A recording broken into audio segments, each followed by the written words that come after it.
நம்மோடு இந்து முன்னணியுடைய பொதுச் செயலாளர் கிஷோர் இணைந்திருக்கிறார். சார், இப்போ நேற்றைய தினம் தனி நீதிபதியுடைய உத்தரவை தமிழ்நாடு அரசு நடைமுறைப்படுத்தவில்லை. இன்றைக்கு அந்த உத்தரவை 2 நீதிபதிகள் அமர்வு உறுதிப்படுத்தியிருக்கிறது. தமிழ்நாடு அரசு நேற்றைய தினம் இந்த உத்தரவை காட்டியும் கூட அனுமதிக்கவில்லை. அரசனுடைய இந்த நிலைப்பாடு என்பது எதை வெளிப்படுத்துகின்ற வகையில் இருந்துச்சு, இருக்கு இப்பயும்? இது முருக பக்தர்களுக்கு கிடைத்த மாபெரும் வெற்றி. அதாவது இந்த தீர்ப்பானது தமிழக அரசுக்கு ஒரு சம்மட்டி அடி. இந்துக்களுக்கு விரோதமாக தொடர்ந்து செயல்பட்டு கொண்டிருக்கின்ற தமிழக அரசுக்கு இதை விட கட்டணத்தை தெரிவிக்க முடியாது. ஒரு நீதிபதி அவங்க விமர்சனம் பண்ணாங்க, இன்னைக்கு வேறு நீதி 2 அமர்வு 2 நீதிமன்றங்கள் சொல்லியிருக்கிறாங்க விமர்சனம் பண்ண முடியாது இனிமேல். இது இந்த இடதுசாரி அமைப்புகள்லாம் சேர்ந்து இன்று நேற்றைய தினத்திலிருந்து அந்த ஜி.ஆர். சுவாமிநாதன் அவர்களுடைய தீர்ப்பை விமர்சனம் பண்ணி அவர்களை மிகவும் கொச்சைப்படுத்தினார்கள், கைது செய்ய வேண்டும் என்றெல்லாம் சொன்னார்கள். ஆனால் இன்றைக்கு ஒரு டிவிஷன் பெஞ்ச் உத்தரவு கொடுத்திருக்கின்றது. இது தமிழக அரசு இவர்களை வைத்து ஒரு கபட நாடகம் ஆடிக்கொண்டிருக்கின்றது, இடதுசாரிகளை வைத்து கபட நாடகம் ஆடிக்கொண்டிருக்கின்றது. அது இன்னைக்கு வெட்ட வெளிச்சமாக இருக்கின்றது. இந்த தீர்ப்பு தமிழக அரசு சட்டம் ஒழுங்கை காக்க தவறிய அரசு சொல்ல முடியும். நேற்று எந்தவித பிரச்சனையும் இல்லாத பிரச்சனை இவர்களை தூண்டிவிட்டு நேற்று தினம் நான் அங்க இருந்த பொழுது முழுக்க இதுக்கெல்லாம் காரணம் அங்க இருக்கின்ற காவல்துறை தான் காரணம். ஏன்னா அந்த இடத்துல எந்த பிரச்சனையும் இல்லை. மக்கள்லாம் வந்தாங்க, மக்களை அனுப்பிச்சதுக்கு அப்புறம் ஒரு 10 பேர் மட்டும் தெரியாது பட்டியல் எடுத்து மத்திய பாதுகாப்பு படை வருகின்ற போது அந்த இடத்துல நாங்கெல்லாம் நின்று சரி பண்ணி கொடுத்து பட்டியல பேர் படிச்சு கொடுத்தாச்சு. இன்னைக்கு நீதிமன்றத்தில் தவறான தகவல் கொடுத்தார்கள். அந்த 10 பேர் வருகின்ற போது ஆயிரக்கணக்கான இருந்ததாகவும் இடையூறு பண்ணதாகவும் ஒரு பொய்யான தகவல் சொன்னார்கள். இன்றைக்கு அந்த பொய்யான தகவல் இன்றைக்கு வெட்ட வெளிச்சமாகிவிட்டது. நாங்க தான் பட்டியல் கொடுத்து இவரு தான் போகணும், இதுக்குதான் மத்திய பாதுகாப்பு படை இருக்குது, அந்த இடத்துல முருகபத்திரத்துல தள்ளி நின்றுட்டாங்க தீபம் ஏற்ற வேண்டும் என்று. அதையெல்லாம் இந்த அரசு புறந்தள்ளியது. இது வீரத்துறை ராமகோபாலன் ஐயாவுடைய கனவு. இதற்காக பலியான ராஜகோபாலன் இந்துனுடைய 2வது மாநிலத்தில் அதுக்காக பலியானார். அவர் இந்த பிரச்சனையை மக்கள்கிட்ட கொண்டு போனார். கிட்டத்தட்ட இந்த தீபத்துக்காக பல 100 பேர் வழக்கு வாங்கி இருக்கின்றார்கள். எத்தனை ஆண்டுகள் போராட்டம் நடத்தி இருக்கின்றார்கள். ஏதோ இந்த அரசாங்கம் என்ன நினைச்சிட்டு இருக்குது, இந்துக்களுக்கு என்ன பண்ணாலும் கண்டுக்க மாட்டாங்க, இந்துக்கள் கவலைப்பட மாட்டாங்க நினைச்சிட்டு இருக்கிறாங்க. இன்னைக்கு தமிழ்நாடு முழுவதும் இல்ல, உலகம் முழுக்க இருக்க முருக பக்தர்கள் இந்த தமிழக அரசை காரி உமிழ்ந்து கொண்டிருக்கின்றார்கள். ஏனென்று சொன்னால் இந்து விரோதம் முழுக்க இந்த அரசாங்கம் இந்துக்களுக்கு விரோதமான அரசாங்கம். இவர்கள் இதுவரைக்கும் எல்லா நீதிமன்ற வழக்குகளை எடுத்து பார்த்தோம் என்றால் லண்டன் இந்த பிரிவி கமிஷன் வழக்குல இருந்து இன்னைக்கு வழக்கு வரைக்கும் அத்தனையும் முருக மலைதான், அதுல தீபம் ஏற்ற வேண்டும் அப்படிதான் தீர்ப்பு வந்திருக்க தவிர ஒரு தீர்ப்பு கூட இதுக்கு எதிராக வரவே இல்லை. இது இன்னும் யாரும் புரிந்து கொள்ளாமல் இருக்கின்றார்கள். நீதியரசர் சுவாமிநாதன் கொடுத்த வழக்கும் அந்த வழக்குல இருந்த தீர்ப்பும் எப்படி முருகபக்தருக்கு சாதகமாக வந்திருக்கின்றது. இதுவரைக்கும் இந்த திருப்பரங்குன்றம் முழுக்க முருகப்பெருமானுடையது, அதுல தீபம் ஏற்ற வேண்டும் என்றுதான் வந்திருக்கின்றது. இந்த அரசாங்கம் புரிந்து கொள்ளல. இவர்கள் நாத்திக அரசாங்கம், இந்து விரோத அரசாங்கம். இவர்கள் உடனே மக்களிடம் மன்னிப்பு கேட்க வேண்டும். குறிப்பா இந்த கம்யூனிஸ்ட் கட்சியுடைய சண்முகம் அவர்கள் மாநில செயலாளர் திருமாவளவன் அவர்கள் மக்கள்கிட்ட மன்னிப்பு கேளுங்க. நீங்க சொன்ன வார்த்தையை திரும்ப பெறுங்க. ஏன்னா இந்துக்களை இழிச்சவாய் நினைச்சிட்டு இருக்கிறாங்க. நன்றி திரு கிஷோர் குமார். நம்மோடு முன்னாள் ஆளுநரும் பாஜகவுடைய முன்னாள் மாநில தலைவருமான டாக்டர் தமிழிசை சவுந்தரராஜன் இருந்திருக்கார். மேடம், நேற்றைய தினம் கூட உயர்நீதிமன்றத்துடைய தீர்ப்பை நடைமுறைப்படுத்தாத நீங்கள் கடுமையாக விமர்சனம் செய்திருந்தீர்கள். தமிழ்நாடு அரசு கடமை தவறிவிட்டது என்று இன்றைக்கு நீதிமன்றமும் சுட்டிக்காட்டி இருக்கிறது. உங்கள் பார்வை? நீதிமன்றம் தமிழக அரசின் மனுவை மட்டும் தள்ளுபடி செய்யவில்லை. தமிழக அரசு தமிழகத்தை ஆள்வதற்கான தார்மீக உரிமையையும் தள்ளுபடி செய்திருக்கிறது என்று தான் நான் நினைக்கிறேன். ஏனென்றால் நீதிமன்றத்தை அவமதிப்பது ஒன்று, பெரும்பான்மை மக்களின் உணர்வுகளை புண்படுத்துவது ஒன்று. ஆக இந்த 2 மிகப்பெரிய குற்றத்திற்காக தமிழக அரசு தமிழகத்தை ஆள்வதற்கான தார்மீக உரிமையை இழந்து விட்டது என்று நான் சொல்கிறேன். இதுல முதலமைச்சர் நேரடியாக இதற்கு தமிழக மக்களுக்கு பதில் கூறியே ஆக வேண்டும். அவர் இன்னும் மௌனம் காத்து கொண்டு இருக்க முடியாது. ஏனென்றால் ஏன் நீதிமன்றம் அனுமதித்த பின்பும் ஏன் அதை நடைமுறைப்படுத்தவில்லை? இது நடைமுறைப்படுத்துவதை தடுத்தது என்ன? உங்களது இன்னொன்று, எப்பொழுதுமே இதே போல இந்து விரோத நடவடிக்கைகளில் தான் நீங்கள் ஈடுபட்டு கொண்டிருப்பீர்களா? மூன்றாவது, நீதிமன்றம் சொன்ன பின்பு கூட 6 மணி வரை என்ன வேணுமானாலும் செய்து கொள்ளுங்கள், நான் எந்த ஏற்பாடும் செய்யாமல் இருந்ததன் காரணம் என்ன? அதே போல நீதி அரசு சொன்ன பின்பும் 10 பேர் சென்று தீபத்தை ஏற்படுவதற்கு ஏற்பாடு செய்யாமல் காவல்துறையை வைத்து அடக்குமுறையை ஏவியது எதனால்?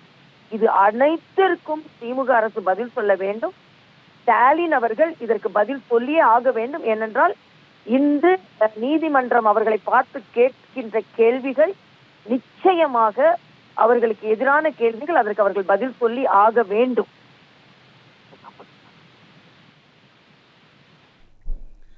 மேடம், திருப்பரங்குன்றம் அந்த வழக்கை பொறுத்த வரைக்கும் தனி நீதிபதி ஜி.ஆர். சாமிநாதனுடைய தீர்ப்பை திமுகவினுடைய கூட்டணி கட்சிகளை சார்ந்தவர்கள் கடுமையாக விமர்சித்தாங்க, நீதிபதியையும் விமர்சனம் செய்தார்கள். ஆனால் இன்றைக்கு 2 நீதிபதிகள் அமர்வு அவருடைய தீர்ப்பு சரியானதுதான், தொடர்ந்து அவர்தான் விசாரிப்பார், நீதிமன்ற அவமதிப்பு வழக்கையும் அவர்தான் விசாரிப்பார் என்று சொல்லியிருக்காங்க. இப்ப திமுக மற்றும் திமுக கூட்டணி கட்சியினுடைய விமர்சனத்துக்கும் பதில் சொல்ற வகையில் இந்த தீர்ப்பு அமைந்திருக்கா? நிச்சயமாக. ஏனென்றால் இவர்கள் எல்லாம் நீதியை அவ்வளவு கீழ்த்தரமாக நினைத்துக் கொண்டிருக்கிறார்கள். இவர்களுக்கு நீதிமன்றங்கள் இவர்களுக்கு ஆதரவாக தீர்ப்புகள் கூறினால் நீதிமன்றங்களை இவர்கள் மதிப்பார்கள். நீதிமன்றங்கள் இவர்களுக்கு எதிராக தீர்ப்பு கூறினால் அது நீட் உட்பட இவர்களை எதையுமே மதிக்க மாட்டார்கள். ஆக இந்த மனநிலை முதலில் மாற வேண்டும். இவர்களின் மோகமான மனநிலை இந்த நாட்டு மக்களுக்கு தெளிவுபடுத்தப்பட வேண்டும். அதனால இன்றைய காலகட்டத்துல நிச்சயமாக ஸ்டாலின் இதற்கு பதில் சொல்ல வேண்டும்.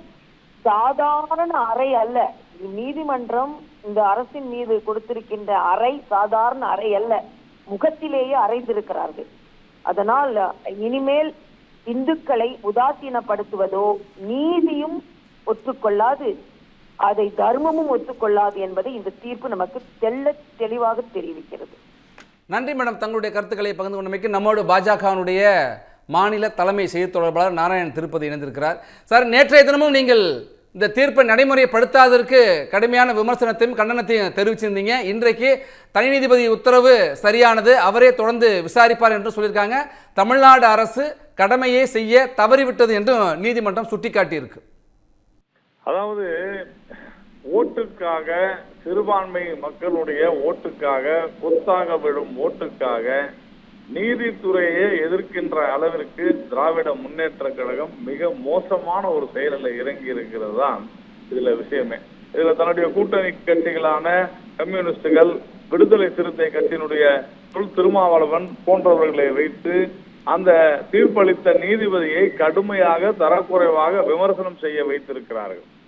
ஏற்கனவே கரூர் விவகாரத்துல ஒருவர் தீர்ப்பை சொன்ன நீதிபதியின் மீது விமர்சனம் செய்த குற்றத்திற்காக உடனடியாக கைது செய்த தமிழக காவல்துறை கம்யூனிஸ்ட் கட்சியினுடைய மாநில செயலாளர் சண்முகத்தையும் விடுதலை சிறுத்தைகள் கட்சியினுடைய தலைவர் திருமாவளவனையும் இதுவரை கைது செய்யாதது ஏன்?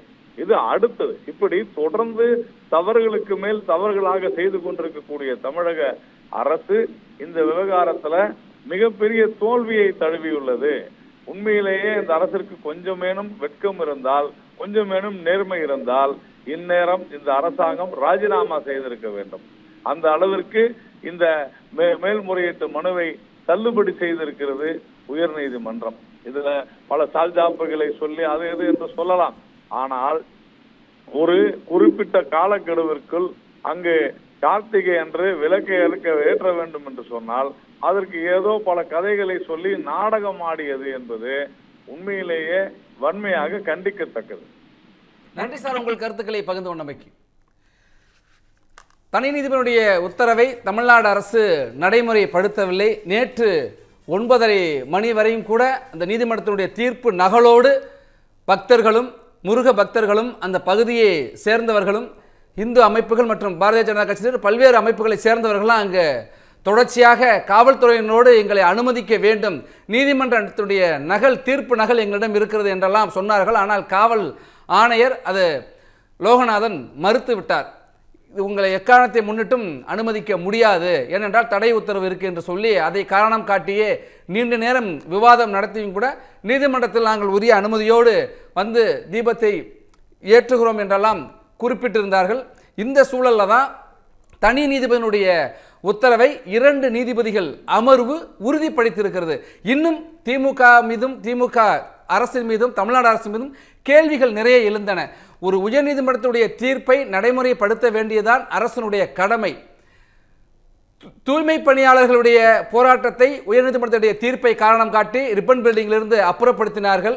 கருணாநிதி இறந்த பொழுது அவர் உடலை மெரினாவிலே அடக்கம் செய்வதற்கு உயர்நீதிமன்றத்துடைய தீர்ப்பை காட்டி அதை நடைமுறைப்படுத்துவதற்கு அரசை அணுகினார்கள். ஆனால் இங்கு திருப்பரங்குன்றத்திலே தீபத்துள்ள கார்த்திகை தீபத்தை ஏற்றுவதற்கு உயர்நீதிமன்றம் உத்தரவிட்டும் ஏன் இந்த அரசு மறுத்தது என்கிற கேள்வி எழுந்தது. அதற்கு அந்த கேள்வியை இன்னும் வலுவாக்குகின்ற வகையிலே தமிழ்நாடு அரசு மீது கடமையை செய்யவில்லை என்று 2 நீதிபதிகள் அமர்வு தீர்ப்பளித்திருக்கிறது.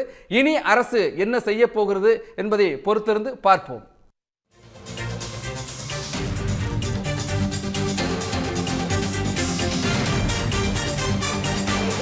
Years of trust, a revolution of gratitude, 100% assured appreciation. With gratitude, G Square oda 13th year anniversary offer plot villa apartment எது புக் பண்ணாலும் 25 வருஷத்துக்கு பவர் இருக்கும். ஆனா EB bill இருக்காது. Up to 5 kilowatt solar panels with no additional cost ஓட கிடைக்கும். Zero EB revolution. To book, call 8939710009.